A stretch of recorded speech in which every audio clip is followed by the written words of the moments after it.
Damn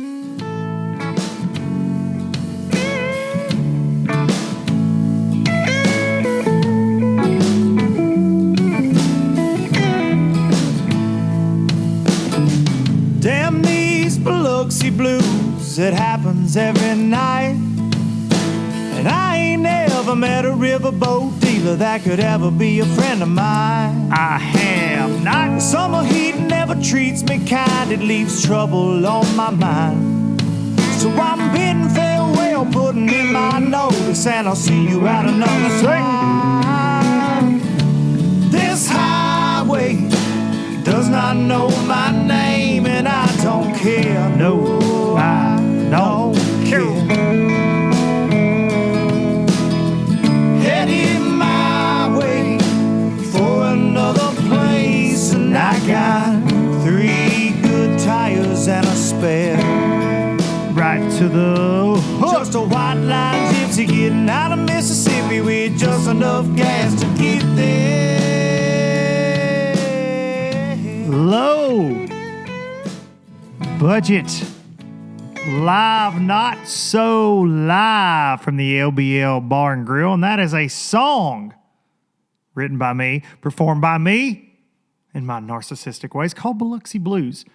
And I'm very excited to say that this upcoming week, this right here, Monday, December 6th, this is the podcast for Monday, December 6th, and on this very day, my man, Shannon Wheeler, at Dude Let's Fish on YouTube, right here, is on his way. He is on his way to the LBL Bar and Grill, and we are going to record some music this week, and I could not be more fired up about that. Got some new music coming. We're going to do all kind of stuff this week. We got to play for the fine folks at Startron and Starbright down in Montgomery, Alabama. We're playing a holiday Christmas extravaganza Wonderland event for those fine folks. So Shannon is making his way down from Virginia. He's going to play that old fiddle, but we're going to record some new music. Everybody's always like, man, we want to hear something other than Biloxi Blues. Well, guess what? Guess what? It's coming, hopefully in early 2021. I got some new songs for y'all. So very excited this week. We're going to spend some time. We're going to record it right here. We're going to document it. We're going to film it. Oh, man, it's going to be a good week. It's going to be a good week. Hope all of you fine friends and neighbors are doing well out there, and you're having a good time getting ready for Christmas. Yeah, reminder, you got about 3 weeks. So if you ain't got your wife anything, like I haven't got the triple threat anything, you don't want the women mad at you. You don't want the women mad at you, so make sure you're doing what you need to do. And I found, I've lived a life where, I got an ex-wife. I got some ex-girlfriends, like we all do. Maybe not all of us have ex-wives. Maybe y'all figured that out the first time. I didn't. So figured it out with the triple threat. But some of y'all women y'all crazy. I found that out the hard way. So y'all know me on this show. I tend to speak my mind, and I have gone, probably places I shouldn't at times. I'm opinionated. I tell things like I see it, and it's cost me friendships, and it's cost me, potential business relationships. I have no doubt at times, but I have gone head first into, obviously, with just speaking my mind about things in the fishing organizations and things with corporations lately, is a hot topic. But y'all women, when I had Christine Fisher on, and I'm joking, of course, because it's not all women, I had Christine Fisher on, the lovely Christine Fisher, last week, and we had a great time. That interview was one of my favorite ones from the entire year. No offense to anybody else that's been on the show. Christine is very much a fantastic, just like I said on the show, fantastic representative for bass fishing, for fishing in general, and for women in bass fishing. And so I wanted to have her on. And what I found out when you do that is there are some toxic female anglers out there. and dudes. There are some dudes that attach themselves to it by tagging people that weren't mentioned and different things like that. And so I wanted to address that right out of the giddy today, because there's been so much from that interview was taken and jumbled up and misconstrued into just BS by people that weren't involved and probably didn't even listen to the podcast, to be honest. And, you know, Christine meant zero ill will or disrespect to any other female anglers out there. We joked about the thirst trap thing, but ultimately, I think it would be fair to say she's kind of like, you do you, you know? The thirst trap thing doesn't impress her. It doesn't impress me, and it shouldn't impress you. You hold up a bass greased down like a pig, you know what? With your bikini on, cool, good for you. There's a lot of websites where you can see chicks, I'm sure, all oiled up. I said I'm sure for legal purposes. But I don't like my bass fishing mixed with that. And I think that a lot of y'all, I saw the comments, 99.9, and I hate addressing negative, because 99.99999% of the feedback and the comments and the messages I got were all great. Hey, this is a conversation that needed to happen. This is so awesome. Thank you for having Christine on. And then you had a couple people just get it on and Facebook and Instagram and try to make it about them because they are not relevant in the sport of bass fishing and were probably jealous and pissed that they weren't asked to be on a podcast. And that's what I'm finding out about some of these women anglers. And men are the same way. This is not, you know, but in this particular situation, you know, these women they don't like seeing other women in the spotlight. And I say that it's not all of them. It's the ones that are using their gender as more of a gimmick. That's when, and Mercer and I talked about that. The ones that are playing off of it too much.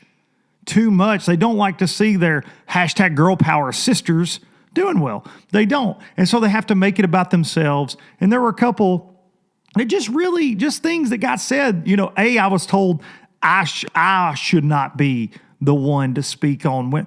You know what? When you have a platform such as I do, and you respect someone such as I do, like a Christine Fisher, and you keep up with every single thing she does, and she doesn't do anything questionable, and she doesn't do anything but just work her ass off. And she and I were having a conversation one night, and some of these things got brought up about the you know, stereotypical kind of Instagram fishing ladies out there. And she was very passionate about it. I said, hey, you want to do a podcast about that? This has been months ago. And she's a very busy tournament angler, and we just were able to make it work. So had her on, as most of you heard, and it was a great conversation. It was a conversation that I was glad to bring to the forefront. As I said on there, I have a daughter. I have a wife that is very much a hard worker that does not need me for her identity, and she stands on her own feet, and she is a strong woman, and I like that. It's one of my favorite things about her, and I liked having the opportunity to talk to Christine about this very thing, man, about this very thing. And there were just a couple, and the main thing that I kept seeing was that Christine said she wanted to legitimately qualify for the Bassmaster Classic. It was one thing. And there were people tagging, little internet trolls, tagging, because they have to comment on everything, tagging Kim Bainmore and freaking Pam Martin Wells. And those were the first two women to make the Bassmaster Classic. And they made it through the women's trail that doesn't even exist anymore.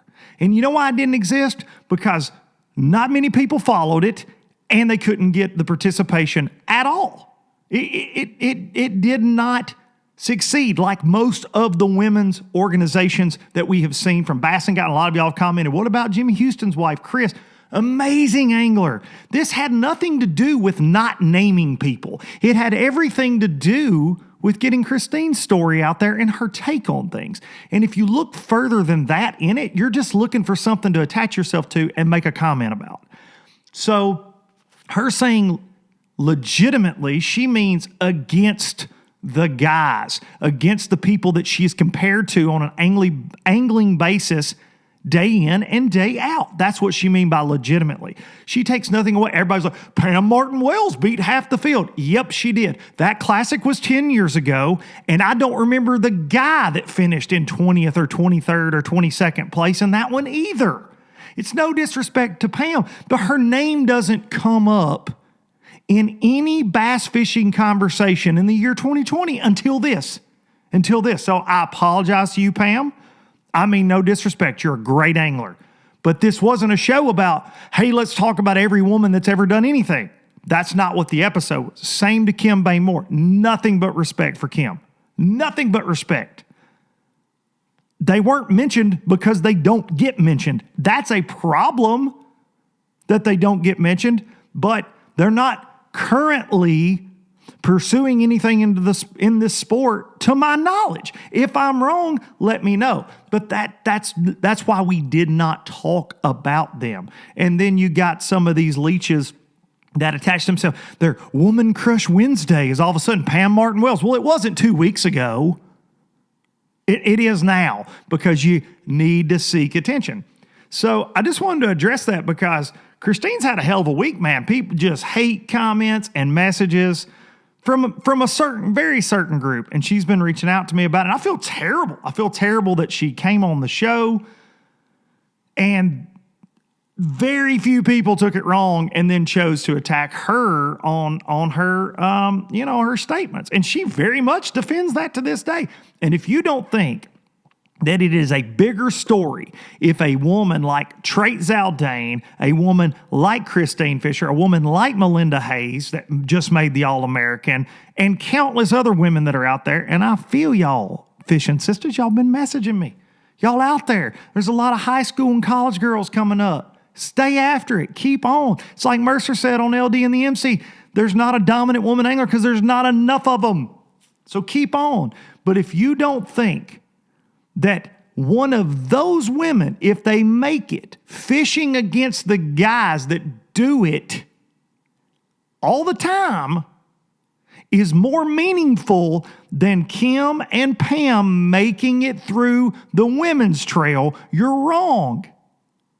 It is more meaningful. Does it make it more legitimate? The classic spot is a classic spot, but there's a reason those spots went away. Let's just be honest with ourselves. So I want to apologize to Pam Martin Wells and Kim Bain Moore on behalf of me for not mentioning them, but it was not about you in that moment. And no disrespect. Great anglers, caught fish all over the world and back, especially Kim. Been keeping up with Kim's career since I was like 16 years old, out of Australia. Amazing angler. Just in the moment, didn't get brought up. All right. That feels cathartic. That feels better. Okay. Got to say, like I said, I guess I should say. I'm just going to say the word say a lot. I've had a bang energy, guys. And this is not a sponsor, but these things geek me up. But I've been deer hunting this morning, and I've been up since about 4, and I'm kind of like loopy. And it's podcast time, so I had to dial it in a little bit with some bangs. So I may be out kicking my coverage, but I want to say thank you to the fine folks at StarTron. As you heard, me and Shannon Wheeler, we're actually headed to the plant where they make StarTron. We're going to get to see that this week, and I can't wait. We're going to try to film some stuff while we're there. But I want to thank those fine folks at StarTron and Starbright for kicking ethanol in the teeth and bringing you Low Budget Live, Not So Live, and Low Budget Live, the Traveling Circus, and all that good stuff. Luke Duncan Fishing for several years now. And remember, nothing ruins a great day on the water like an outboard engine that won't run. So put you a little dab of StarTron in your tank, kick ethanol in the teeth, and roll on about your day. Also, we got to thank the fine folks at Sims Fishing Products. Got to wear some Sims this week. We had a little rainy week this past week, and I've been having to do some of them outdoor chores. You know, we got this we heat our house with wood-burning central boiler deal. So I've been out there having to be in the rain, loading in those logs. Man, I feel like a daggum mountain man out there with an axe, just chopping my firewood, you know. But I've been having to wear that Sims because it's been pouring down rain a couple days this past week. So Sims, that new Pro Dry rain suit is the deal. I love that thing, and very lightweight and keeps you dry. So a lot of base layer stuff. I've actually just ordered me some new stuff because it's finally getting cold now during hunting season. So I am here to remind all of you lowlifers that you get one life. Fish it well. And last but certainly not least, we are waiting patiently for the official boat of Low Budget Live in the Traveling Circus, and that is an express bass boat, an X21 Pro. Cannot wait to stand on that sea deck, fire up. This is completely a NASCAR statement, but fire up that Yamaha and burn up and down the lake. I cannot wait to get my hands on that boat. And as soon as we get it, there's going to be lots of content out of that thing. But I want to thank the fine folks at Express for being the official boat of Low Budget Live in the Traveling Circus. All right, moving on. See, a lot of y'all complain that the show don't start till I get through all the first part about me and da-da-da-da-da and just the general stuff that I like to talk about. And, man, I jumped right in this week, so you're welcome. You're welcome, fine folks that like to tell me that. Got about 15 minutes until our guest today, and, man, is it a good one. Is it a good one today? I wanna jump in here and say my condolences to the families of Ron Linder and Phil Marks. I forgot to mention Phil last week on LBO. Mercer and I talked about it a little bit on LD and the MC. And then since I've recorded last, we lost a legend and Ron Linder as well. And I just want to say, the Linder family, when I was a kid, I was, subscribed to In Fisherman Magazine, and I rarely missed In Fisherman Television on TNN. It was actually something that I taped on my VCR a lot. So the Linder family and seeing the outpouring of love to, that family, it just shows you, from all professional anglers, it shows you the mark that they've made on so many people. So a lot of respect for the Linders, and I wanted to say my thoughts and prayers go out to you guys. It's never easy to lose a loved one, as we all know. And Phil Marks, legendary Texas angler, legendary Strike King lure designer. Without Phil, you don't have a 10XD, 6XD. A lot of these crazy baits he worked on with, guys like Hackney, Van Dam, Zona, Denny Brower, Todd Castledine. So many of those Strike King pros leaned on Phil for lure designs, and he was not only a great lure designer, but also a great angler. And when you mesh those things with somebody that gets it on the water and off, man, it just it created some special things that really changed the way we fish for bass, especially in deep water. So thoughts and prayers. Phil fought a long battle with cancer and lost that battle. And we all know that cancer sucks. So just wanted to say that.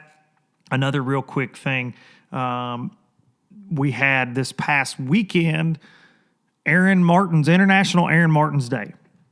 And I would encourage all of you, even though that was a day, December 5th, and you were encouraged to make posts then, never hesitate to make a post about somebody, tag them in it, let them know you're thinking about them, because I think Aaron is, he's in a battle, with that dreaded disease, and he is such a special person. And so we never need to lose sight of that he's going through that. And there are so many going through that aren't popular fishermen or celebrities or what have you. But, man, if you can just take time every now and then to just post, your favorite Aaron Martin story, tag him, I'm sure that would mean a lot to Aaron and his family. But we'll be thanking and praying for the Martins family. That's a good, strong bass fishing family right there, and good people.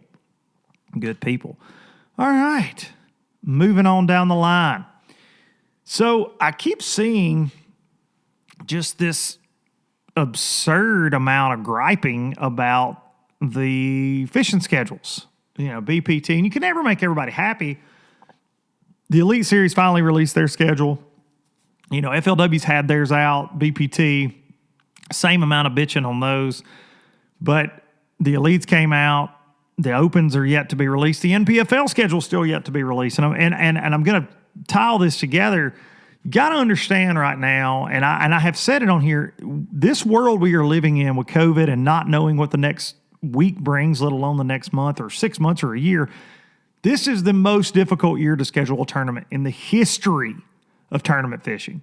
And being on the inside of the NPFL and knowing some of the things that they've been told or that they've dealt with, and knowing a little bit about Bass's situation, it's very much the same in that these cities pay tournaments to come. Obviously, it costs a lot of money to have an event, and these cities actually pay for these bass tournaments to be there because you drive tourism in. Hey, this lake's great. People from out of town want to come fish your lake.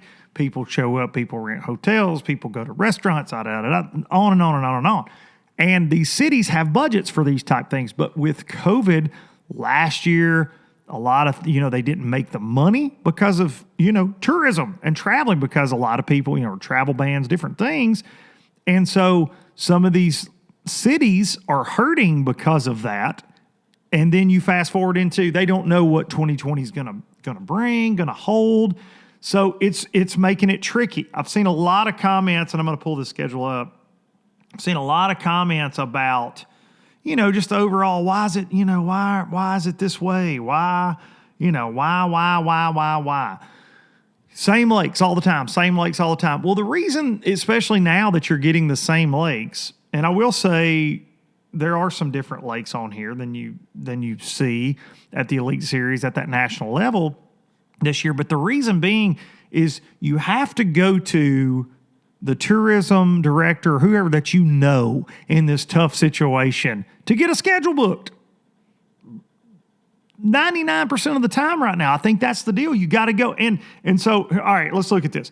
So the St. Johns River, kicking off St. Johns River, then we're going to the Tennessee River, which is Fort Loudon, Tellico, up out of Knoxville in February. It's going to be a very interesting tournament. Then they're going to Sabine River, Lake Fork, Slugfest, Neely Henry Lake in Gadsden, Alabama, which has never hosted an Elite Series. Old Bassmaster Top 100s. It had an Open this year. It's had various events over the years. Great lake, but Neely Henry, first time Elite Series. Then they go to Lake Gunnersville, which I understand, Gunnersville. They've been there a million times. COVID. Then they're going to Pickwick, which for me, I'm like, on that one too. But they're going to catch them. And I understand why fans would get aggravated with that a little bit. You're going to see a lot of the same techniques, but at the same time, Pickwick also has a lot of grass in it now, so it's not just strictly going to be a ledge fest, in my opinion. Same with Gunnersville. So going to Gunnersville in May, Pickwick in June. Then they go Lake Champlain, St. Lawrence River. Now, one thing that jumps out to you is it's primarily a southern schedule. Here's why. In my opinion, the southern states are doing their best to kind of continue life, okay? As opposed to a New York, you're seeing right here, and I know that they got Waddington on there. It's the last schedule at St. Lawrence, but Champlain's going out of Vermont, is not New York. That's very telling to me. New York's been very tough to deal with, I think, in these situations, and rightfully so. There's a lot of cases up there. So that's why I think you don't see a St. Clair on there. There's just a lot going on in those northern states a lot of the time, and I think the South's like trying to make it work, especially in the fishing industry. The NPFL schedule is going to look a lot like this in the aspect of it's going to be primarily in the South. It's just tough, man. It's tough. And so I hope this is set in stone. I hope that we're able to get all these tournaments off. That's the biggest concern I have right now is, are we going to be able to get it in? So that's my take. We got to be patient. If we want bass fishing this year, it took a hell of a lot to pull it off. Some reschedules, some different things. The Opens were crazy. How long they were drug out. The Elites were crazy. Went into the fall. Things rescheduled for one thing or another. And I just think we got to all kind of get over ourselves in that, it's not the dream schedule. There's another thing. You see people, why don't they go to different lakes? Well, because the reason they don't go to different lakes a lot of times is either the tourism, the lake's not big enough, or the tourism department at that lake may not see the value in tournament fishing. There are a lot of, the reason you see a Lake Hartwell pop up a lot, Lake Gunnersville, a Pickwick Lake, pop up a lot, Lake Fork. They understand the importance of having it. They write a check. Bass is not going to turn that down. FLW or Big Five, RIP FLW, they're not going to not take a check to have a tournament there, especially if it's at a good time of year. It's a great turn. Like These lakes are bass tournament lakes, big marinas, lots of housing. It's for me, when I was on tour, I'd a lot rather go to these lakes like that because I know I'm going to be taken care of by the host community. You know you're going to be able to get something to eat. You're going to have a good place to stay. You're going to have good tackle stores and all that. You go to a secluded place. Yeah, the fishing's awesome, but when you're in the business of fishing, sometimes that can be a little distracting. So I think it's a good schedule. Given what's going on, they're going to freaking crack them. They're going to crack them. I got to text our guest real quick, real fast, like, because I'm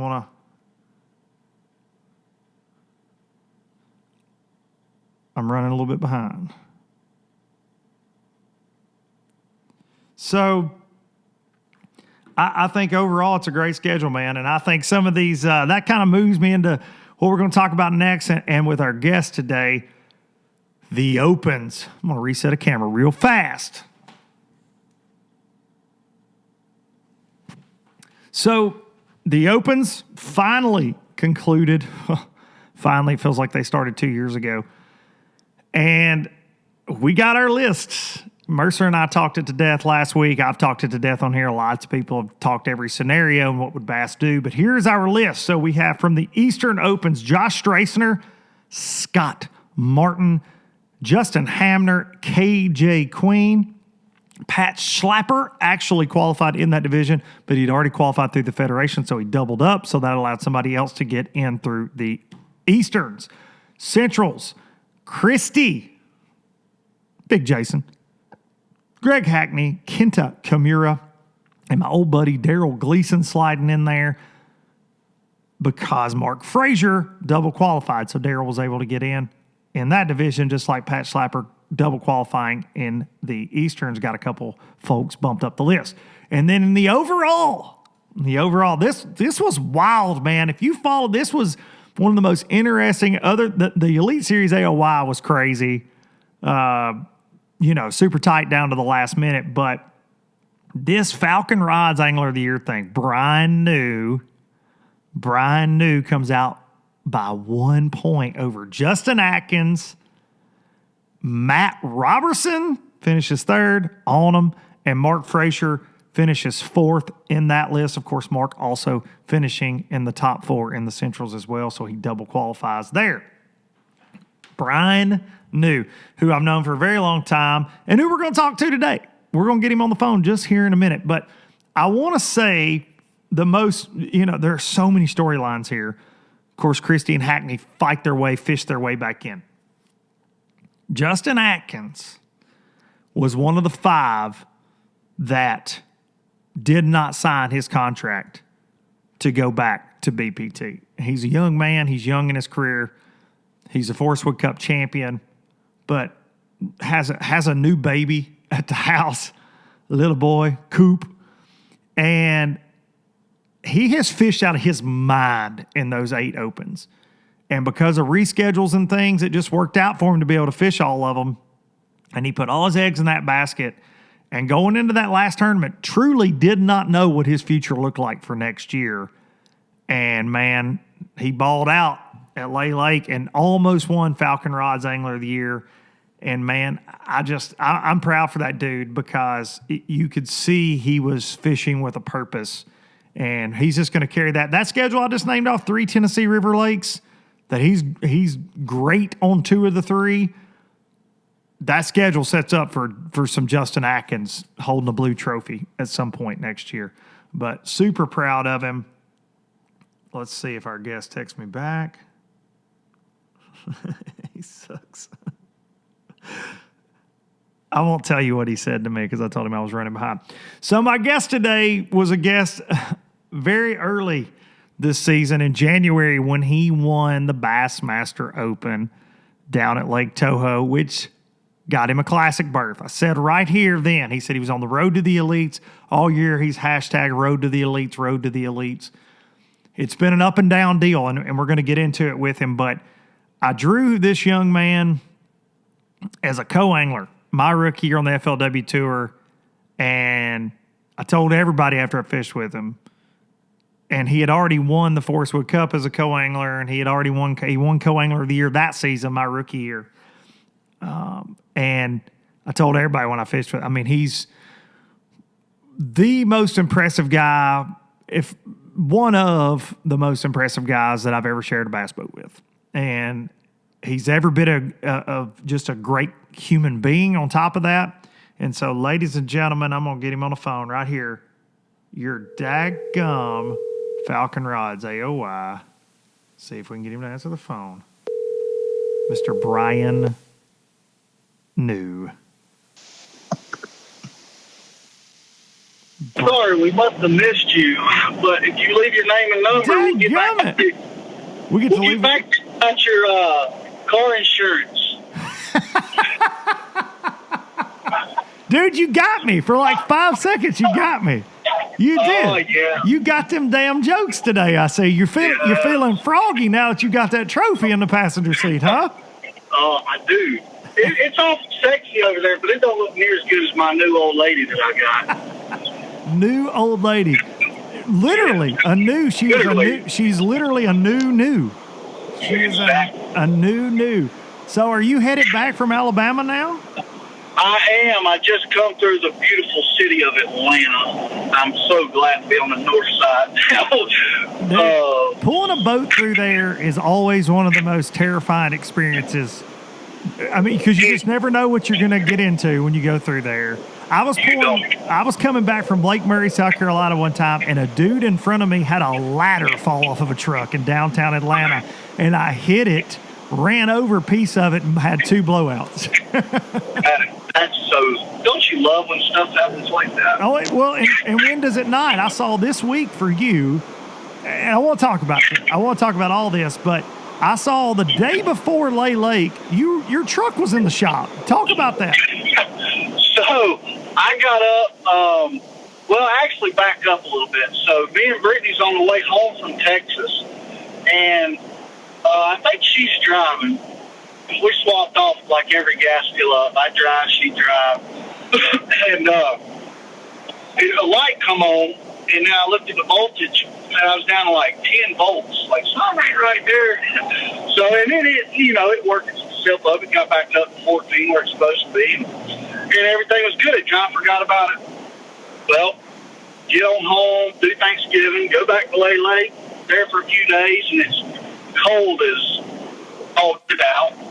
And, which I guess it really wasn't, but, first time of the year it got cold, so it felt cold. Felt cold, yeah, for sure. Yeah, so I mean, it was like in the low 30s, but whatever.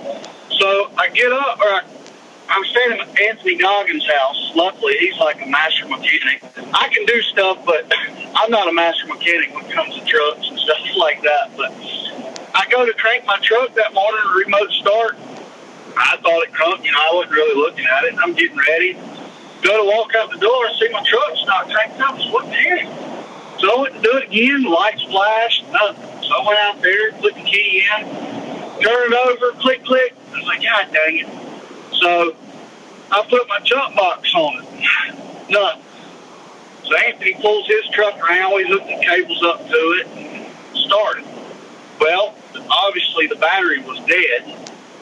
And we got her running. Start going through the ramp.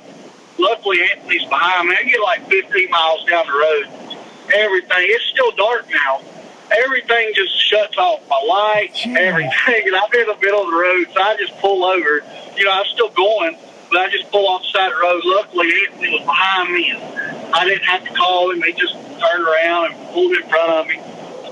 Finally got it jumped off. Knew it, we had more problems than just the battery.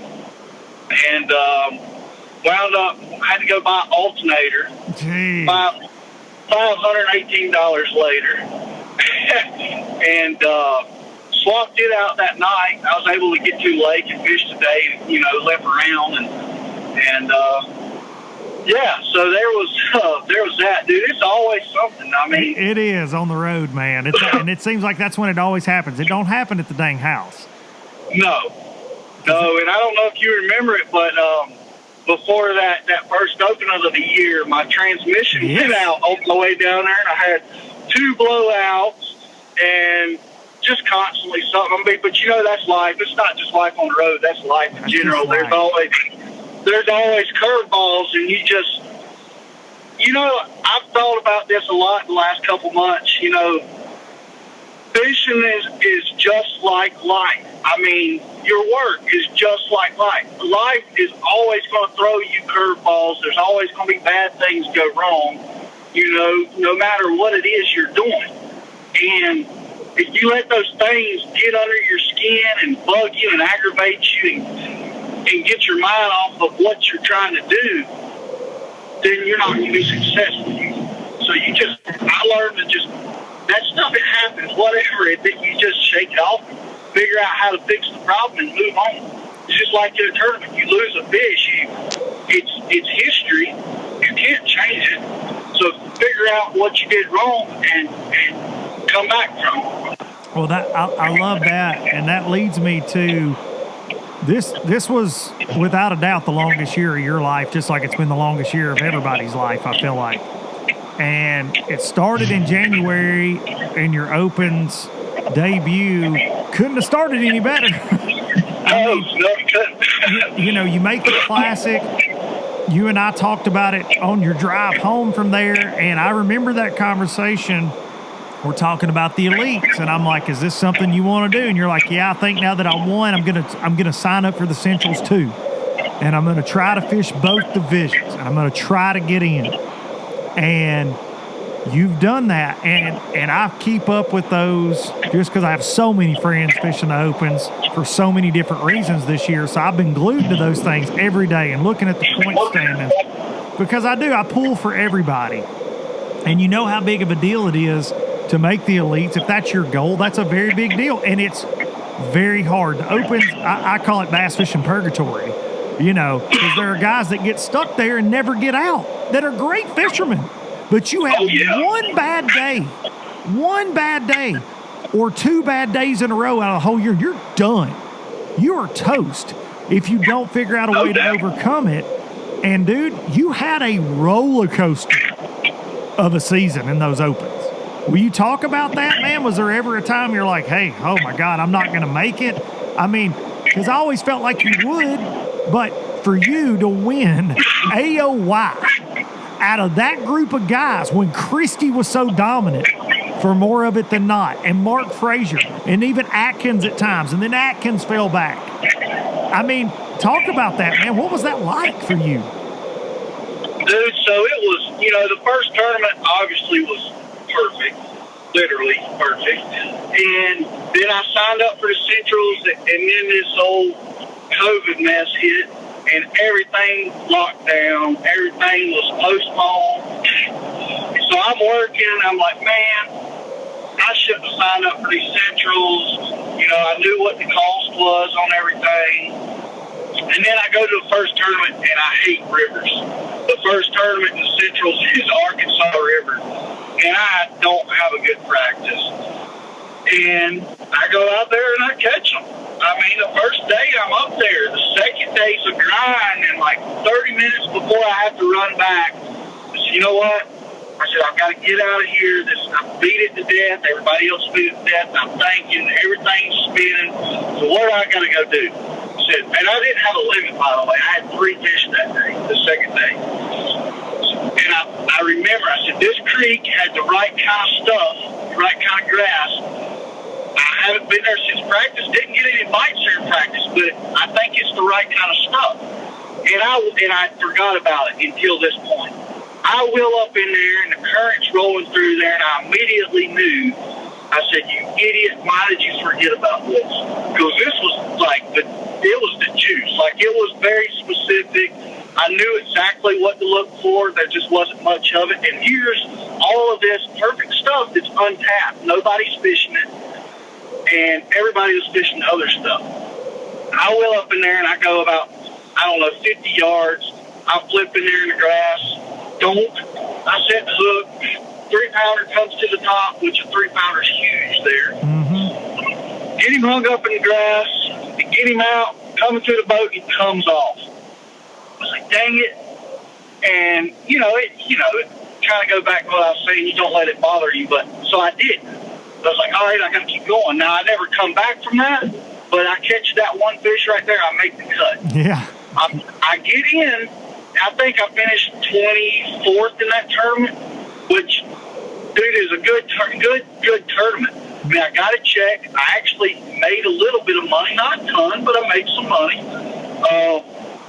And on that level, seriously, breaking even is a good tournament. Yes, I would agree with that. Yes, you do want to make money, but breaking even is a good tournament. But then you make a little bit of money, you got a great tournament. So money-wise, it was good. Points-wise, it was great. And then I said, well, maybe it wasn't a terrible decision to fish the Centrals as well. Then we go to, what's the next one? Oh, Raver. Yeah. Not a great practice again. I bent my prop shaft in practice. The service trailer didn't have any until the second day of the tournament. So I had to run around at 5,000 RPMs the whole tournament, 2 days. I was fishing brush, and I'm very efficient at doing that. Yes. And that's a rock and roll, pull up, do it, let's go to another one kind of deal, and I wasn't able to do that. I probably, looking back, I never broke down in the tournament, but I was really taking it easy. I was running, 45 mile an hour the whole time, just taking it easy, trying not to make my lower unit go out. I never had a problem, so maybe I could have pushed it a little harder, but I was being safe. I knew what was on the line. I had to play it safe.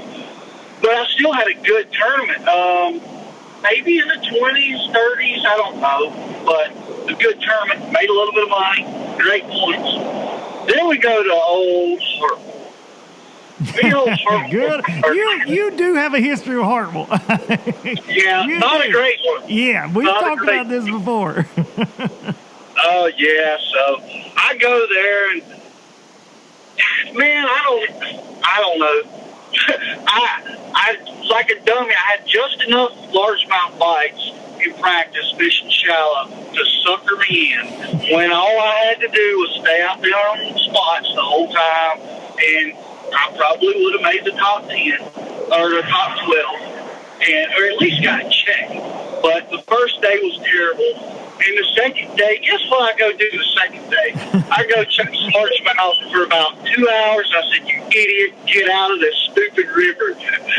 And I go down the lake, and I catch them. I mean, I come back. I don't remember what place I was in the first day, but I moved up. I think it was 80 spots, something like that. It was a big jump, big jump. So I move up, and I finish 43rd, barely miss a check. So I lose money, but still a good tournament, points-wise. And then where do we go after that? I don't even remember.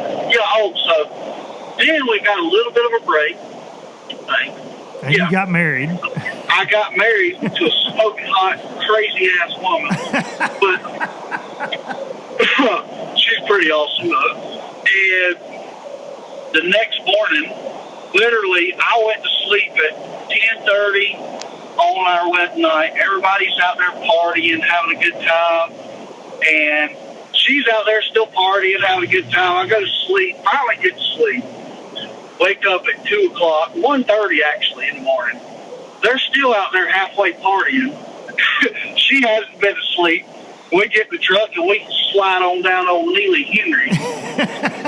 And has a honeymoon with my boy Joey Cifuentes tagged along. I mean, just every woman's dream right there, Brian. Just Joey in his cowboy hat.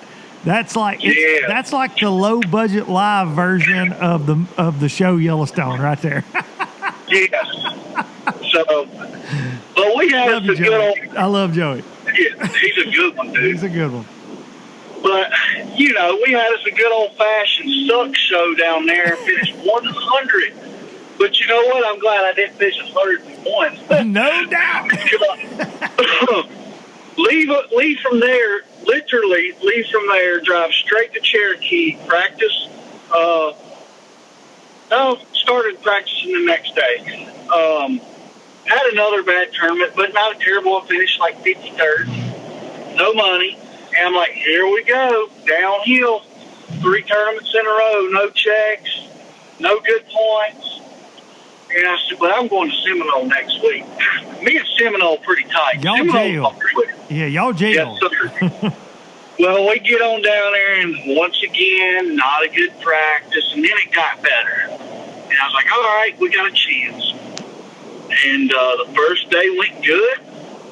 Second day went better. The third day was good. And finished third. Made some money. Made some good money. Good money, yeah. Literally leave once again the next morning, drive straight to Hartwell. That is not my boy, and I don't know that it ever will. Love you, Neil Paul, but your lake sucks. It's actually a good lake, honestly. It really is. It's an amazing lake, but damn, it does have your number. I will say that. It has your number, and that's surprising for me. It needs to lose it. It needs to lose your lose, brother. Yes, sir. But, so, we're fishing All-American. Everybody's getting a check. One day, really, not even, really, honestly, to me, a half a day of practice. And 8-hour practice day. And it wasn't bad. I had a game plan, and I went and done it, and it worked. I just didn't get any big bites. But, I finished 17th.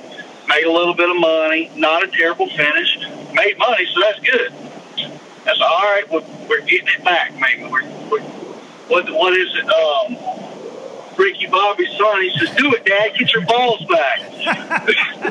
That's right. That's right. You were feeling it. You were feeling it. I think Brittany didn't say that, but I kind of feel like she was faking it. Yeah. You say I do, and then you have 2 or 3 or 2 suck fests in a row. She's like, what did I get into here? Yeah. But, yeah, so maybe I made Texas Ranger proud. But, so I don't even know where I went from there. Oh, I went to Louisville. That's a long drive. Yeah.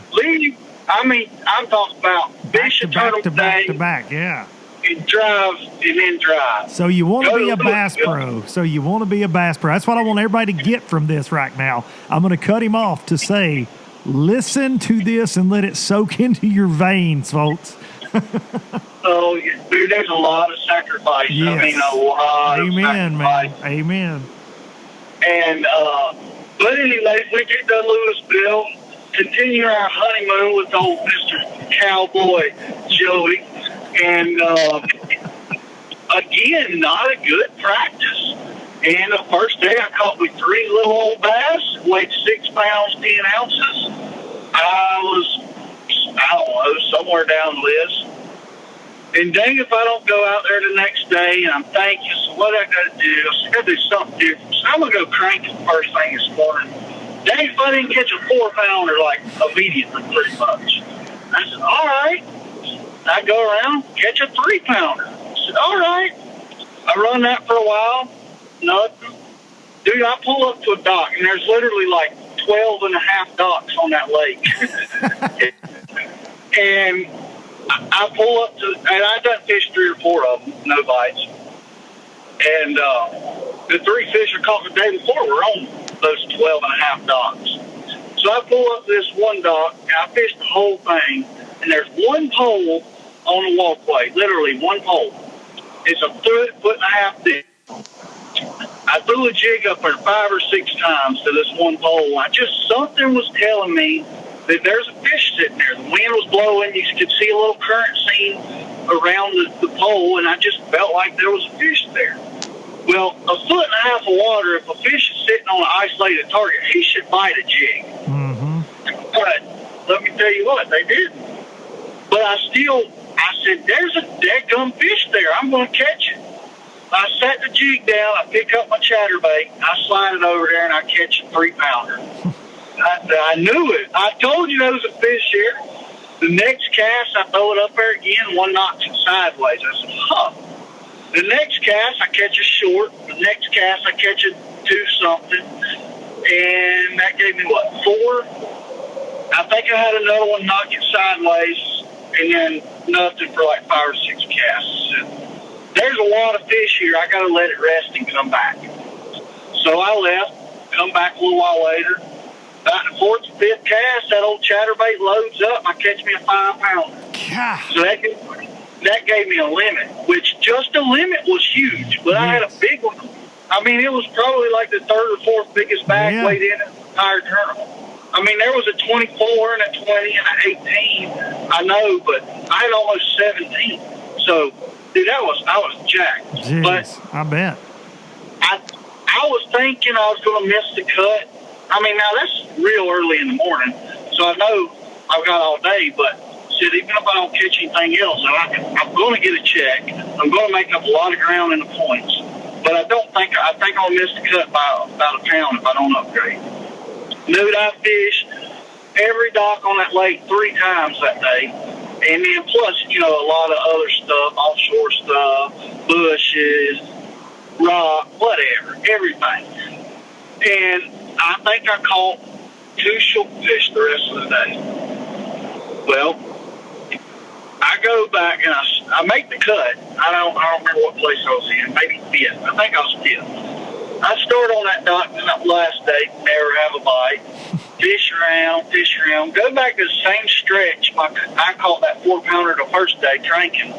There's one bush in like 9.5 inches of water. I done cranked by it. I go by it. My co-angle splits up there, catches a 4.5-pounder. I was like, you big dummy. I mean, I was happy for him, but I was like, I said, 1, why did that fish not bite the dang crankbait? And 2, there's one piece of fluid on the bait. Why didn't I flip it? Yeah. But, good for him. You know, I was happy for him. And daggum, that one fish almost won the tournament for him. Jeez. That would have been awesome. He was a good dude, great co-angler. I enjoyed my day with him. But you want to talk about junk fishing, though. This whole year has been junk fishing. I know that second day at Louisville was kind of like, you know, one little place, so to speak. I mean, I weighed in 3 good ones off of one place and, you know, 2 random ones. But that last day, that place is so small, put 180 boats on a lake. You take the tournament out of the picture. You put 180 boats on a lake for 3, 4, 5 days practicing. And some of these guys, I mean, you know, you do what works for you, but, you know, more than 3 or 4 days of practice to me is crazy. I mean, this is me now. I'm not judging anybody else. You do what works for you. But you're doing this trying to make some money. You ain't going to make the money when you practice for a week. 9 days. Yeah. Yeah, but do what works for you. But that being said, what I was getting at is a lake cannot handle pressure like that. I don't care what lake you go to. There's not a lake in the country that can handle that pressure. So there's not any putting pattern together. You got to go junk it up well. But that last day, I caught 3 bass. One was on a jig on a dock. One was burning down the bank on a chatterbait. Actually, not even really fishing. Yeah, I was fishing, but I was just burning down the bank, casting, trying to get to the next dock. And then I caught a 5-pounder on a jig on an offshore rock. Like, you know, junking it up. But I'll really tell you some junk fishing. So, first day at wherever I just was, Lay Lake. The first day, I started on a dock. I caught a decent one on in practice. And I fished 3 or 4 more docks right there. And I'm thinking, you know what? There's a bridge in this creek. They've been bait around it all week. I said, I know it's like an obvious deal, but I'm going to slide over there. It's early. It's cold. Rip-rapping bridges and bait this time of year, they go together. Even though it's obvious, gets pounded every day of the year thing, something told me to go to it. So I pull up there and, dude, there's 3 people fishing the gap on the one side of the bridge. There's 4 people fishing the gap on the other side of the bridge. There's not a soul fishing the riprap. I was wanting to fish the riprap. I pull up there and I catch a 3-pound spot cranking. I said, all right, that's a pretty good start. Biggest one I've seen in practice, you know, or all week. And I fished around. There's a boat ramp behind the bridge. So I'm going to go over there. It was a little bit shallower, so I picked up a shallower crankbait. A different crankbait now. Listen to what I'm saying. Hear me out. I catch another 3-pound spot on a different crankbait. 2 bass, 2 baits. I fish around. Let's see what the third one was. Oh, there was one pocket I had 2 bites flipping in practice. And they were like, I shook one off and I caught one, and it was like a 10-incher. Like nothing to it. I said, what the heck? I'm going to slide in there. I remembered it looking good. I go in there. Once again, I'm burning down the bank, going to the grass to flip. And I'm throwing a chatterbait. Actually, the exact same chatterbait I caught him on at Louisville. Not one like it, the exact one. And I call a keeper, like a 2-pounder. It's like, heck yeah, I got 3. I catch one flipping in that pocket. So there's 4 bass, 4 baits. I fish around. And let me see, there was, I had to be in at 2:35 that first day. At 1:09, I was throwing a new Fitzgerald micro football jig. And I was throwing it on an offshore rock pile again. I caught another 3-pound spot. And that was my 5th one. And I've got, running time and everything, I've got a little over an hour left to fish. So I'm running around. Dude, I run all the way back down to the dam, which is about 16, 17 miles. Fish around. I started working my way back up. I seen this little fly. I said, that looks good. I slide over there, fish it, nothing. Going down the bank.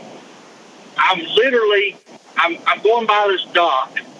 I'm not even casting because I'm going around the dock. I'm so close to the dock I can reach out and touch it with my rod. And I looked at it. There's a bunch of cross members. It's a real low dock to the water. So now I'll skip under there. And I ain't gonna catch nothing anyways. I'm gonna get hung up, just waste time. I saw what the heck. So I'm so close, I had to underhand skip it, and it went back here just as pretty as can be. And I start winding that thing. And now I'm going forward now. I got forward momentum, pretty fast forward momentum. Dude, it loads up. I hook one. I said, oh, my God.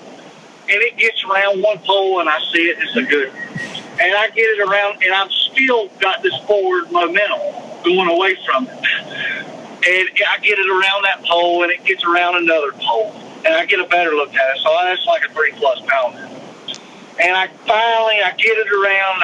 I start to go down and get it because I was thinking my line might have got roughed up, and I might break it off if I flip it in. I said, oh, heck. I just flipped it in. Everything was good. Called it cold. Had whatever I had. Top 10 bag. You got a top 10 bag. Yeah. Well, I catch another one. I'm going down through there, and I've got not much time. And I see one. I haven't seen a fish bull in the grass all week. And I'm going down through this little stretch, and one bulls. And I just throw the chatterbait over there, catch it, and call again, like a half a pound. And I don't remember. I had 14 and a half. Yeah. It was in 10-ish maybe. So it looked my way, and that like thing, you were dialed, but you weren't. Yeah, and people look at weights of the tournament and they think, oh, this guy's on them, but dude, it's not always like that. Just working hard, man. Working hard and keeping your head in it through all the momentum shifts and the roller coaster ride that is bass fishing all day long, man. Because think about if you lose that fish under that dock. How a lot of people that might train wreck them, or a lot of people probably pulled up at that bridge and they said, damn it, look how many people are here. You just went and got on the rip route because that's what you were there to do anyways. Right? Yep, that's exactly right. And it's just sticking with your guns. Yeah, so the last day is this is the story of the year. And I'm kind of mad because I've started running a GoPro this year, and I'm not really in the YouTube thing. Like, it's cool and all, but honestly, I don't know what I'm doing there, and I don't have the time to mess with it. Also, Also, Luke Duncan calls timeout. Also, this is one of the most secretive little turds in the history of fishing. Also, that's why you're not going to get his goods on YouTube. Continue, Thrift Junior. So I'm running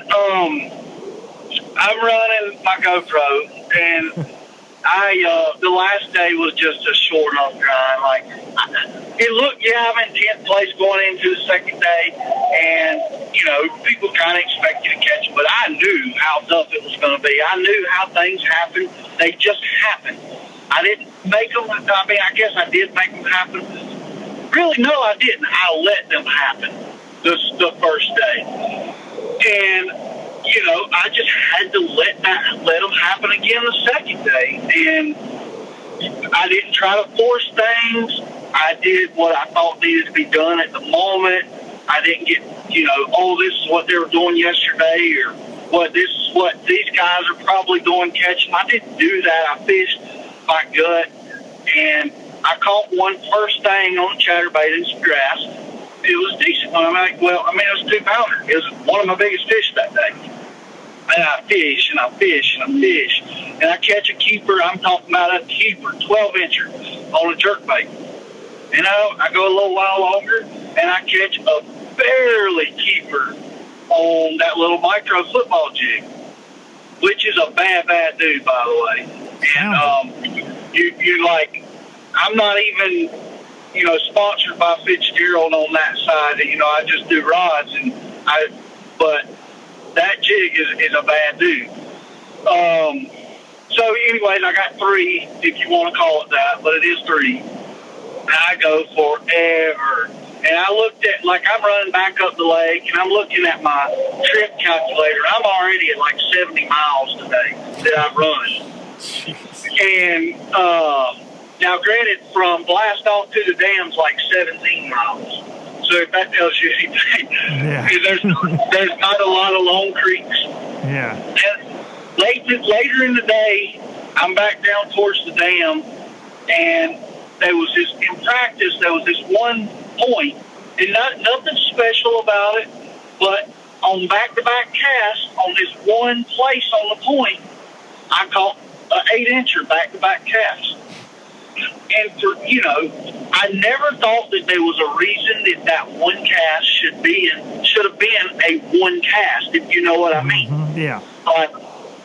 Okay, pull up to this place and make that cast, yes. You'll catch it. There's no reason. There is still no reason for that cast to have been a cast. And I'm down there, I'm 5 miles from there later in the day. The wind was blowing over that way. I said, man, someone go over there. What the heck? I ain't got nothing really. Dang, if I don't fish the entire point, I don't get a bite, and I get to that one cast, I'm going actually the front of the boat is by that one cast. It's already went past it. And I kind of throw back there, and I jerk my jerkbait down there. Dude, dang if I don't catch one. And I kind of laughed. I actually literally laughed and said, that's funny. What a coincidence. I said, well, I literally said the words, I guess I better make another cast over there. Throw back there, dang if I don't catch a 13-incher. And so it's a good keeper. It's a whole inch over being a keeper, And I said, holy crap, I got a limit. So I said, I've got a chance to qualify. Dang it, I threw back over there, I caught another one. It was a short. I fish and fish and fish, and I don't catch nothing. The wind, I'd been waiting on that wind all day, and it finally got blowing. So I start working my way up. There's one section of the lake that I felt like was better as far as, one, getting bites, but two, I felt like the quality was better in that area. Because I caught 4 3-pounders the first day, and within a 4 or 5 mile stretch. So I felt like I needed to get in that area. And I get up there, and the same stretch that I told you, the one blew up, and I flew over there and caught it the first day. I've done fished that stretch 2 times the second day. I'm going down through there, dang if I don't catch one like a 2-pounder. And let me back up. So 3 of the 12-inchers that I had in my limit was a 1 even, and 2 of them were 1 3s. So those ain't very large bass whatsoever. No. So I catch a 2-pounder on a chatterbait again, and I call a 1 eat. You know, that was the one that was like a line burner, like, I hope you don't shrink any. Yeah. Because I'm not going to limit. So I said, all right, now I've got a legit, like, definitely going to weigh in 5 limit. And I fish around, I fish around, I fish around. 15 minutes to go to be back in, checked in, and I've still got this little teeny tiny limit. Like, I'm thinking maybe I've got the Elite's the qualification, and I hope, but definitely not going to win Angler of the Year. And I wouldn't have. Dude, I'm going down this stretch that I've never even seen in my life. I fished everything, that I felt like I needed to fish, and a lot of random stuff. And I kind of seen this little deal over there. Man, that looks good. And I'm going down through there. And dang it, if that one don't eat my chatterbait almost right beside the boat, I like set the hook and flipped him in the boat and say it all in one motion. And this is, let me get back to the GoPro. Right 30 minutes before this, it had done got pretty rough. The wind had got blowing good, and it was getting rough. And I hit a wave, and I had it stuck into my behind my windshield. Well, it come out and fell on the floor, so I plugged it back in and cut my GoPro back on and said SD card full. I didn't really care, at that point. I said, my day's over. Dude, now I'm mad as crap because it is the most incredible moment of the year I didn't get on Of film. your fishing career. You've had a lot of incredible moments, but that was the one right there. That was the one. The one. And then when I flipped that fish in the boat, dude, everybody in the state of Alabama, I think, heard me holler. Hell yeah, man. Elite, here we come. That's awesome, man. And I pulled it in the live well. I throw that teeny. I looked at the 213s. I said, I'll keep a largemouth and throw that spot back. Trash fish. Pretty much. I mean, I fished, for a few more minutes and run back in. Fished about 2 minutes right there at the ramp and go check in. Said, well, I made the Elites, but I'm not going Angler of the Year. When I weighed in, I was like just barely outside the top 12, and there was 178 boats that day. I think I was like 112 or somewhere around there. So I knew, I was later down. It was like 120s. But I knew that a lot of, there wasn't a ton of people left to weigh in. So, well, I might, be all right. And looking at the weights before, I thought that second day was going to be better fishing-wise. Yeah. Even though typically it's not, but the weather said it was going to be better. But it wasn't. Yeah, I was surprised by that too. I really was. Thank God. Thank God. Yeah. And me and Atkins are texting back and forth, and like I'm not even really worried about it. I'm just like, am I gonna make it or not? He said, dude, you're gonna the scales just closed. It takes a little while to update the points. He said you're gonna win by 1 point. I said, I think I literally said you're stupid. There's no way. I said it's not possible. Well, I go get my truck. I'm like jacked up. I'm doing the math. I did the top 7 people in the points going in that tournament, and I added up, and it said I won by 1 point. I said, there's no way I did this right. Dang. And dang if I didn't. Sir, I was on the way back to the house, and no service. So I called Brittany. I said, hey. And I had been going down the road, hitting refresh constantly. And I was on the phone with Brittany. I said, I'm fixing to lose service, but get on there right now and hit refresh until it actually updates. And as soon as it does, you call me. And damn it, she hit it, or she called me and she said she did it. And dude, I was like, no way. Man. It was an incredible deal. Awesome, just to qualify is a dream come true, a lifetime dream come true. I know there was a point when I was growing up, I always wanted to fish. And I said, I'm going to do it. And then I started seeing a little bit, how I didn't see nearly what I've seen the last 10 years, but I seen how hard it really was going to be. I thought I did. Yes. And in reality, I didn't have a clue how hard it was going to be, but I knew it was going to be hard. So I kind of backed up, got a little bit more. And then, it's just a little bit farther, a little bit closer, a little bit closer, a little bit closer every year. And, dude, I'm going to the Bassmaster Classic, and I'm going to fish the Bassmaster Elite Series as Bryan. Man, listen, man, what you just said right there, and we talked about it in January, and I've known you for a long time, had the pleasure of fishing with you, watching your career as a fan and a friend, and you have always been a guy that's been wise beyond your years, but very calculated in what your fishing plans are for obvious reasons, because like you said, it is very tough. It's very tough financially.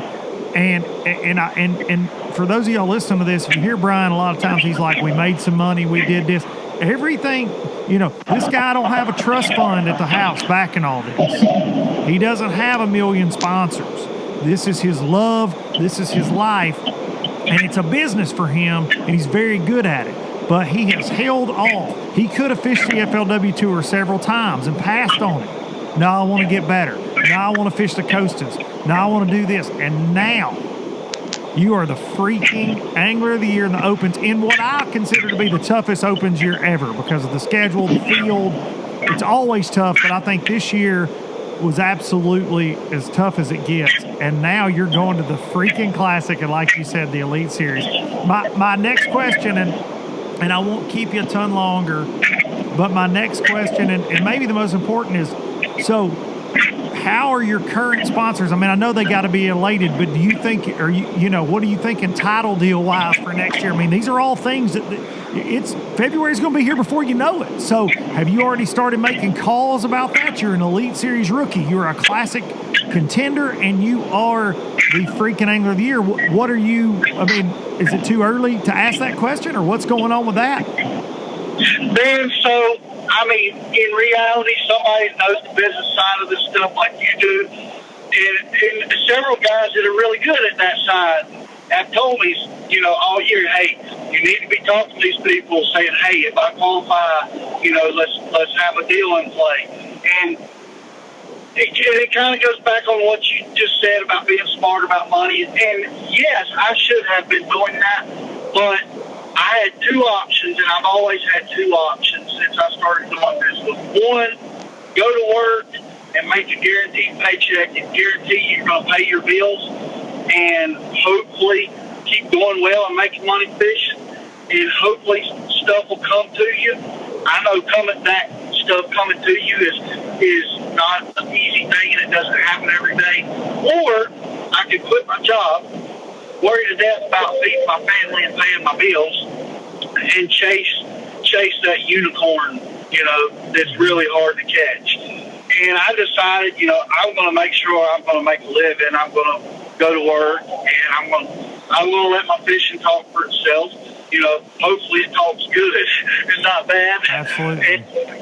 And I mean, it has talked well this year. It's really late in the year to be trying to get stuff. It is. It's a unique situation. Unique situation. That being said, I've already talked to some people this morning. I'm going to continue to talk from here on out, and I'm going to make time for it. I've got two big cards I've got to play now, and, it's a lot better than a what-if card. Yes, and I agree. So I know it's late in the year, but you know what? I hope something comes about, and, I tell you what, and I live my life, every second of my life, by this. I'm not straight claiming to be the best person in the world, because I'm not, and nobody really is. But I do try to live my life by this. I've got a plan, I've got dreams, but the good man upstairs, his plan is better than my plan and your plan and everybody else's plan. And if he wants me to get a deal, I'm going to get it. I'm going to do my part to try to get it. But at the end of the day, if he wants me to get it, I'm going to. If not, we're going to go back to Ricky Bobby and probably going to put a cougar on the side of my boat next year. And it's going to save me because let me tell you what. Yeah, that's what I'm here for. That's what I wanted to hear, Bryan. That's what I wanted to hear. I want Bryan new on the side of that boat. Hey, he might be. I hope he's not. But if he may be. Somebody's paying that way. And it might be Bryan new. Well, here's the thing. If you don't get a cougar, if you don't get a sponsor, and I don't see a cougar on that boat, we're done here. Like, we're done. I need a cougar on that boat. I need Bryan New to be the Ricky Bobby of the Bassmaster Elite Series, because you're very much, if you ain't first, you're last mentality. I think you're going to be first more times than not next year. I think we're going to see Bryan New lift a blue trophy and make the Classic again, because the schedule looks really good for you. And you know, well, and let's be honest, it looks good for all you Stone Cold Killers that are coming in and the Stone Cold Killers that are already there. Schedule looking good. But dude, I'm so excited just talking to you, hearing you pumped, man, and knowing you as long as I have. I just want to say congratulations and on a crazy good year. And dude, I'm pulling for you, man. I you know that. You know I've always been one of your biggest fans, and had a lot of confidence in your ability since the first time I ever fished. I'm like, yeah, this guy, okay, this guy's a superstar, and I felt that way. So, I mean, obviously my FLW career didn't go like I wanted it to go, but in the day I fished with you, and I'll say this to you on air, like, dude, and I called him that day, made the cut, you know, best tournament I had all year, that rookie year, and dude, I'm like, this cat needs to be in the front of every bass boat out here. There's so many guys that don't belong out here. This guy belongs in the front of this boat. I mean, dude, you're a great angler, man, and you're going to do big things in this sport for a long time to come. And I just appreciate you giving us the time and breaking down the whole year, man. It was so much fun listening to that, and I hope everybody enjoyed it as much as I did.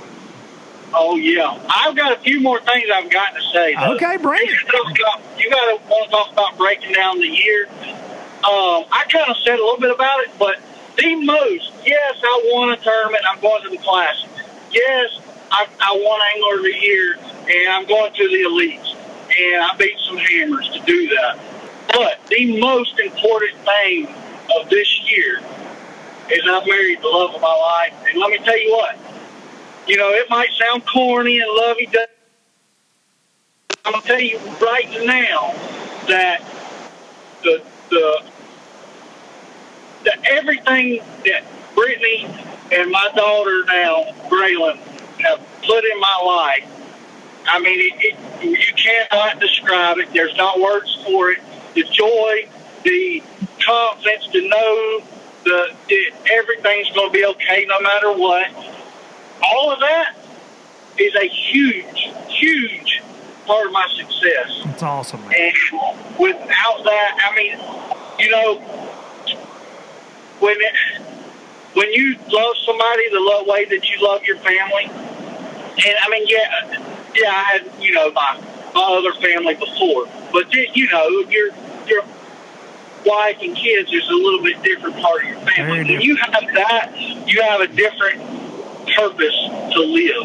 And you know, I don't even know how to explain it. That is the greatest thing that's happened to me this year, and it's going to be the greatest part of the rest of my life. And another thing, we've already kind of hinted on it, but people ask me all the time, you know, what would you do, you know, if you wanted to fish professional? And dude, the biggest advice, I don't care if you're broke and poor like I was. I don't care if, you know, you're a millionaire and money is not an option. If you are, hey, good. I am not jealous of you. I'm happy for you. That's the cards you were dealt. Play them. But I don't care how much money you have, how much talent you have. Do not try to force it. Let it happen. You have to let things happen. You work your butt off. You try to outwork everybody. And this is not just fishing. This is life. Everything, man. Life. Absolutely. Everything in life, you work as hard as you possibly can. They're not going to give it to you. They're not going to give it to you. People think, they see stories and they come up with things in their head that people get things given to them or it's easy. But listening to you, listening to every successful person I know, man, you got to work for it. Got to work for it. And you can't.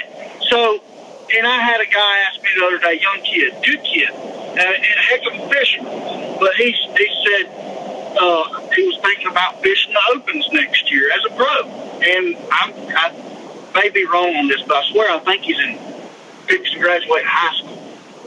And I said, you really, truly want my honest opinion? He said, yeah. I said, I'm not here to hurt your feelings, but my honest opinion is you need to go fish. Go fish the Opens or the Toyotas as a co-angler. I said, one, he's never fished out of state. Two, well, the biggest thing to me about traveling fishing as a co-angler is, one, you're going to learn some stuff from whoever you fish with. Two, you're going to see that everywhere you go is different than where you grew up fishing. Mm-hmm. And three, you're going to make yourself learn stuff. Yes. I made myself learn how to catch fish in situations that I had no control over. When I was fishing as a co-angler, I had to figure out. Yes. Yeah, I had to figure out how to catch a fish with what was in front of me. Absolutely. That I had zero control over. And I would tell that to anybody. If you want to be successful, do not go head first. Work your butt off and don't try to force it, because if it's going to happen, it will. But if you go out there and you have a bad year, there's two major things that can happen. One, you can go broke in a hurry. Very easily, yes. In a hurry. And two, you can hate it. You'll absolutely, you go out there, if I would have done it, jumped in head first, went and finished, didn't get a check ever, I wouldn't want to do it. Even today, if I have a bad tournament and where, not just a bad tournament, but when every decision I make is wrong, and even knowing the success that I've had, when I do that, I seriously promise to you that it goes through my mind, what are you doing? You have no clue. You have absolutely zero reason for being here. And I honestly believe that for that moment. Yep. It's a manic sport, dude. It's up and down. It is that way. Yep. And then I always try to find the positive in the negative, and it works out. You have a bad tournament, you get pissed off for a day and a half, you shake it off. It's like, oh, you didn't suck that one time, so maybe you won't next time. That's amazing, man. Bryan New, you're headed for big things, my friend. I know you are. So. I appreciate you coming on. Everybody listening, make sure you go follow Bryan on Instagram, Facebook. I know that sounds silly to some of y'all probably, but that's a big deal for these guys. Making sure you interact with them, making sure you keep up with their careers, especially for Bryan, whose career's been going on a long time, but now he's fixing to be at the forefront of the national scene more and more and more. Keep up with him. He's a great guy to learn from. He's a great guy to keep up with, as you've heard here, but make sure you're following along with Bryan New for sure on all social media. So, Luke, what deal we made a deal, and I completely forgot about it. I just thought about it. when we were talking earlier in the year, we made a deal that if I won the Classic, we had to do something. And I forget what it was. I'm going to go back and listen because I gotta hold you to it. What was it? I swear it was going like on a bill fishing trip or something like that. It was. You were taking a bunch of us somewhere, like me, JT, Kenny, Thrifty, and somebody else. There was somewhere you were taking us. If you wanted to I swear we were going to catch a sailfish or something, maybe. It was. We got to go back and listen. This is very important. Oh, it's still up. It's forever on YouTube and on the podcast channel. So, yeah, I got to go back and listen, buddy. I got to go back and listen because I'm going to hold you to that. Atkins still owes me from a bet that we made before he won the damn Forest Wood Cup, too. And I'm fixing to get on his second place AOY self about that. Yeah, that's right. Yeah. Well, I tell you what, I hope you don't see a cougar on my boat next year. but it is still there. It is. The chance is there. And I think there would be nothing more amazing other than the fact that you're footing the bill. I think the cougar wrap would be the most photographed wrap in Bassmaster history. Oh, man. Well, be safe. I better make sure Will Ferrell's not going to copyright. Yeah, make sure you don't get sued. Nobody wants to get sued by Hollywood. That's endless pockets right there. Brother, be safe going home. I know you're looking forward to seeing that family, and congratulations on everything this year, man. I couldn't be happier for you, dude. Oh, I appreciate it, man. I'm going to get home, and I'm going to get this old truck and boat unpacked today, and I was going to wash the boat, but I think me and old Todd, I was going to slide down and go get it a little filthy with some striper slime. You never stop, man. You never stop. No, sir. Stop. That striper fishing is something else, buddy. Oh, I know. Y'all get on them every single year. Well, tell Mr. Alton I said hey, and give me a holler, dude. Good luck with everything this off season. All right, buddy. Short off season, by the way. Short off season. Yeah. Yes. But I don't even know how you spell that. It's not an off season. It's not. No, it's not an off season. It's 2 months. No. So get your butt ready and holler at me, dude. I appreciate you. All right, son. Let's go do work. Let's do it. All right. See you, man. Bryan knew, man, what a conversation. Just listening to him, man, it's so inspiring.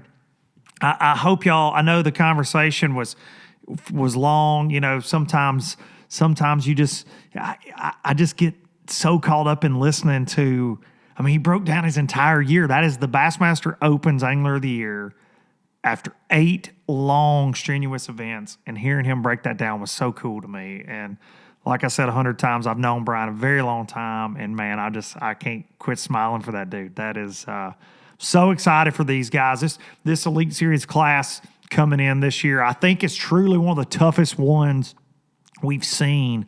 Obvious, the obvious, the Christies and Hackneys and Atkins. But, man, Daryl Gleason, Matt Robertson, Mark Frazier, Kenta Kimura has caught the heck out of this. KJ Queen, who I don't know, but Justin Hamner and Josh Strassner are two just freaking nature fishermen from Alabama. They're going to have a lot to say in that freaking schedule that came out. I know those guys are excited. And, of course, Scott Martin, man. Scott and Pat Schlapper. But, and Scott had that up and down year, too, and squeaked in the last tournament. But the Elite's just piling back on, man. Already a really tough field now. Now you're adding to that. I want to say a huge congrats. I forgot to because I was rushed with Bryan getting him on because we had a time that we had scheduled. Keith Carson, man. An NPFL angler, Keith Carson, wins the Bassmaster Opens, going to the Classic. One of John Cox's best friends, team tournament partner. Very cool. Won it in John's boat. And I want to say congrats to Chris Malone, who won the Toyota Championship up on one of my favorite lakes, Lake Cumberland, 200 and something boats. $235,000 richer. And that's a big deal, man. And Toyota, the Toyota Series, FLW, MLFLW, Big Five, they're doing that again next year down on Pickwick, $200,000 again. Phoenix chipping in $35,000 on that. I've said all year that's a big deal. $235K. So congrats to Chris Malone on that. Forgot to mention that earlier. Just wanted to say that. That's a big deal. That's a big opportunity. You fish 3 tournaments to qualify for that entry fee-free championship. It's a good deal. My only bummer, they didn't have live coverage at that. And I feel like that, you beat dudes and get to that top 10, you deserve that. But $235K, he's probably not like, damn it, I didn't get any live coverage. He's probably like, no doubt about that. All right, friends and neighbors, let's move on. It's time to shut her down. Thank y'all for listening. I really appreciate it every single week. I love that I get to do this, and it's a lot of dang fun. Cannot wait to see y'all again next week. Gonna take you out with some Biloxi Blues, and I'll see y'all Wednesday on an all new LD and the MC with my man Mercer. Y'all have a good week. Civil War ghosts, well, I'm gonna leave them in the past. Any direction, Lord, I'll be fine. It don't matter east or west. North, south, wherever the wind blows, I'm leaving those burdens at rest. This highway, it does not know my name, and I don't care, no, I don't care. Headed my way for another place, and I got 3 good tires and a spare. Just a white line gypsy getting out of Mississippi with just enough gas to get there.